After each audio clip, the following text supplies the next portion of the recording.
शिक्षा से हमें कई महत्वपूर्ण सबक मिलते हैं। क्या उनकी 10 महत्वपूर्ण बातों के बारे में हम जानेंगे। नंबर 1, कर्म का सिद्धांत। भगवान बुद्ध ने कर्म के सिद्धांत पर जोर दिया, जिसका अर्थ है कि हमारे कार्यों का परिणाम हमें भविष्य में मिलता है। दूसरा, उन्होंने बताया अहिंसा। उन्होंने अहिंसा के महत्व पर बल दिया, जिसका अर्थ है कि किसी भी जीव को हमें नुकसान नहीं पहुंचाना चाहिए।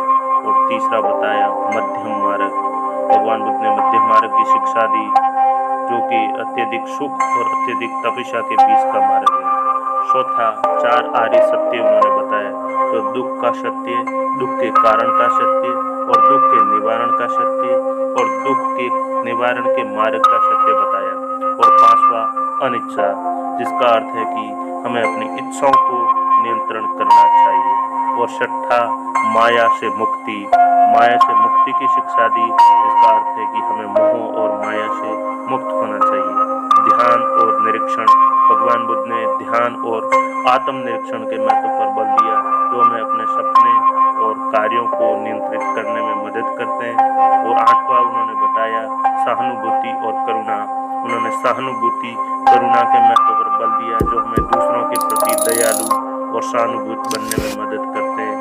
9वां, ज्ञान और समझ। भगवान बुद्ध ने हमें ज्ञान और समझ के महत्व पर बल दिया, जो हमें जीवन के सच्चाइयों को समझने में मदद करते हैं। 10वां, आत्मनिर्माण। उन्होंने आत्मनिर्माण की शिक्षा दी, जिसका अर्थ है कि हमें जीवन को स्वयं बनाना चाहिए और अपने निर्णयों के लिए जिम्मेदार स्वयं को होना चाहिए।